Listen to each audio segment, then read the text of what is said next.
There is something very powerful in human belief and human self belief. Um, Today, we're going to talk about the show To Be Hero X and why I think you should probably watch it. Give it a shot, at least, if anything that I talk about in this video sounds interesting. But the concept of the show is that people become powerful based on their belief and the belief of others. Generally, they start by showing you these superheroes, right? And superheroes are forged and gain power through human belief in them. So if people believe in you genuinely, you have a little thing on your wrist and it'll tell you how many people do, and your power kind of scales with that. And it's an interesting concept, right? That literally you could just start doing this. You could be born into a hero family. You could find yourself in a circumstance where you do something heroic. The concept, the structure of the show does not really follow a specific person. It follows many different people who become heroes and all of the different origins through which they get there. And it's interesting to see it happen. And really, the thing that fuels most of this is human belief. Particularly, sometimes the interesting flip of this, if you watch, I'm not going to try and spoil it too much, but there's an interesting flip of, I guess maybe we'll spoil it soon. We'll talk about, did make this like a mini episode 1 review later. But just to talk about the concept a little longer, um, you're basically, if you start doing heroic acts and you start gaining traction, it's almost like growing on social media or something, but much different, I suppose. But anyway, like the more that you grow in a way that people put some sort of faith in you, you gain genuine physical strength and ability that is in relation to like what they believe you can even do. So if you use certain tools, those tools become enhanced because of it, and so on and so forth. It's an interesting concept, and they have a lot of creative ideas that they, from regardless of any sort of moral story that they're trying to tell. I think generally what they're trying to tell is that belief in yourself. That most of the characters that you're showing in this show are really not anything special, I suppose, is really what it comes down to. The very first arc follows an absolute nobody who is thrust into this position, and just to see what happens there. And I think they tell a very interesting story with this character. They spend a couple episode chunks on each different character. So far, I haven't even finished the show. I'm only on episode 14, but I'm having so much fun watching it. It's truly an amazing show. Um, but I've been really interested in the idea lately that human thinking drives human let's just narrow it down to maybe a human, but if everybody thinks a certain way, or even if you think a certain way and you live accordingly, certain outcomes are like guaranteed to happen. And it might not always happen as fast as you would prefer or anything like that. But I really think with continued pressure and time, you will get there. There's a very well known saying that, you know, luck is when preparation meets opportunity. If you're not ready to handle an opportunity, then it's going to pass you by whether you had the opportunity or not. So you can talk about luck all you want, but were you ready for it when the time came? You have to be ready for it. I do think though that you can make your own opportunities too. So it's kind of like you have to make more and more opportunities for yourself, because you really can't get lucky every time. You won't. It's just you have to play the law of large numbers. You have to keep on trying things until you get lucky yourself. Even if you consider it that, I really don't think that most of the time that's what it is. You might have a couple scenarios where people, seem to have a fortunate life purely based on luck, but pretty much not, right? I mean, most people had to work, probably extensively for what they have, and you should probably give that the consideration as due. But anyway, this show is interesting. I suppose maybe just for context sake at this point, we'll start talking a little bit about spoilers from episode 1. But you have this first character. His name's Lin Ling. He is basically he's actually ironically the writer. And I think that they do a lot of little things in this first episode to really land certain emotional punches. And I kind of want to talk about the specifics so I can tell you how much I think that emotional idea lands or doesn't land or whatever. But yeah, Lin Ling is the writer for the superhero Nice. Nice is actually completely constructed. It might be easy to kind of miss this, but they're mostly pointing it out pretty effectively if you really they really do the first episode very fast. It's extremely fast paced. So it's very interesting to watch. I don't think that you'd be bored if you go in and watch this. And there's a lot of little comedy bits in there too. It's not just all business. It's just a fun show. Honestly, that's what I think about it. And that's just carries on, I think, through the whole thing. And there's twists at the end. It's a very classical storytelling format for this particular company. Bilibili. I feel like they have to do certain things in terms of, like, I feel like even I don't know if this is necessarily true, but I somehow feel like their art is infected a little bit by certain principles that they must. You know what I mean? Like, I don't think that Chinese artists are exploring certain topics right now. I don't even know what else to say about it, but I think that there's a little bit of censorship going on, particularly with a large scale production like this. But anyway, I think that mostly they're focusing on just the good of humanity, and that really is what it comes down to. They examine a little bit of the bad, but they mostly focus on the good and the potential of humanity. So if you have any sort of reservation about this being like a Chinese produced media, I think, don't really be. And there's an English dub available if anybody is interested in watching. You can watch it on Crunchyroll. But anyway, moving forward now. What are we talking about? So anyway, that's what Ling Ling is doing. He's writing for this actor, and this actor, through his acting, he's basically like Brad Pitt. Effectively, he's like, what if Brad Pitt could be a superhero because everybody liked his movies or whatever. They do a similar thing with a singer later on in the show. So they analyze basically what if the typical celebrity person is imbued with power. What happens?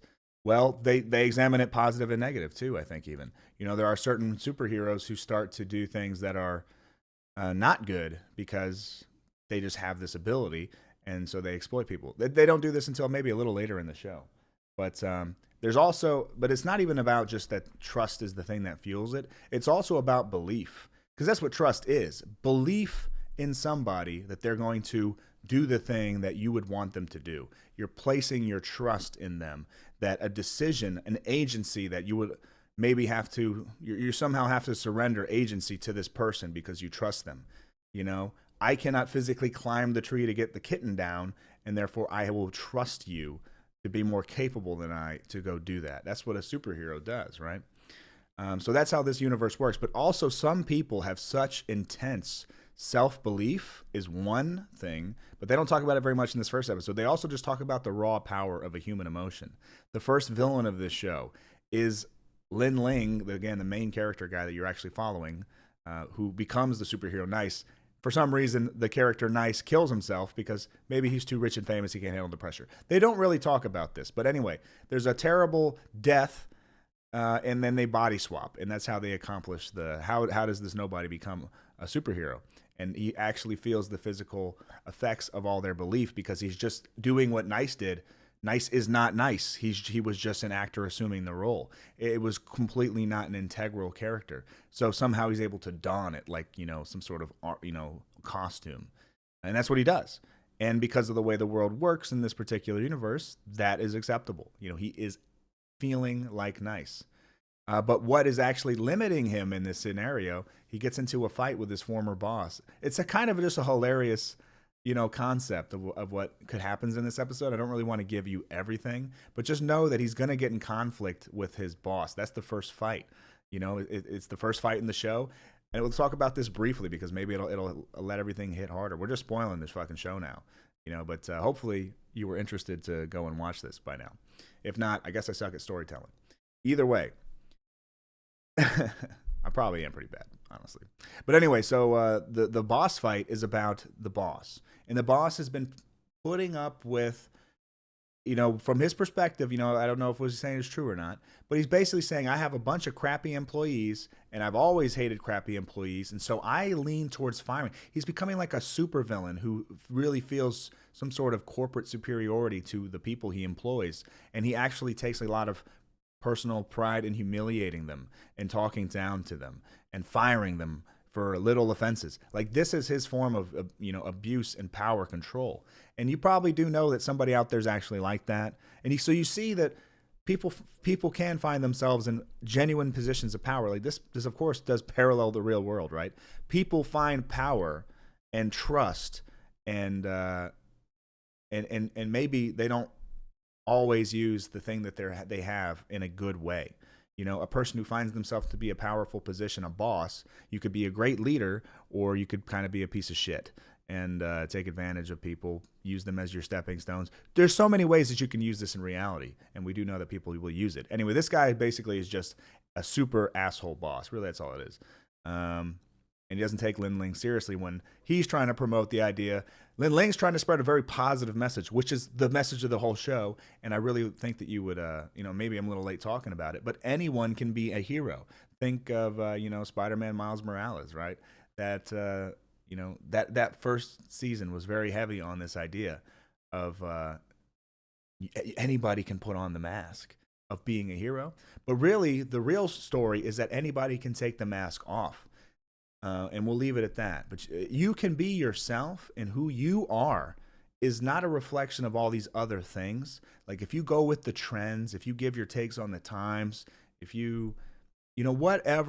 however you try to participate in the current cultural moment, it's not necessarily a reflection of you. You're reflecting yourself at certain ideas, but it's not a pure original idea of yours. You understand what I'm saying there? When you interact with these, even kind of what I'm doing, I'm talking about media, right? I'm not coming up with all these ideas on my own. I'm just kind of, thinking about them and, my own way of this concept. And I feel like they've executed well on the idea that they had of what would happen in a world where, superheroes could be built by trust. Supervillains could be built on fear and negative emotions, or even delusional self-belief. And people can be as flawed as they actually are. We can write really in-depth character stories about how flawed humans actually are, the crazy ways in which they live their lives and screw up this whole thing we call living, and amass power, and maybe what they do good with it, maybe what they do bad with it. It's an interesting look at power dynamics. But I really think that the thing that it drives it the most home for me is the look at different emotions from different characters. You've got, they examine loss, they examine grief, they examine being outcast, they examine being an orphan, they examine so many ways that a person has to go through life, in the ways that it can shape them into the thing they become. And you're always becoming something because things are always happening within your life. Or at least I suppose they ought to be. Like it's likely that something is going to be happening even on some micro level. Yes, there's going to be macro events that shake the foundation of, you feel, if not your world, but maybe even who you are sometimes. And it's troubling to deal with them. So at those moments, it can be anyway. Again, I think that it's easier the more you genuinely know yourself, and you don't have to really rely as much on what does everybody think. We all obsess over this idea of what does everybody think about everything, and how far off from the mean am I?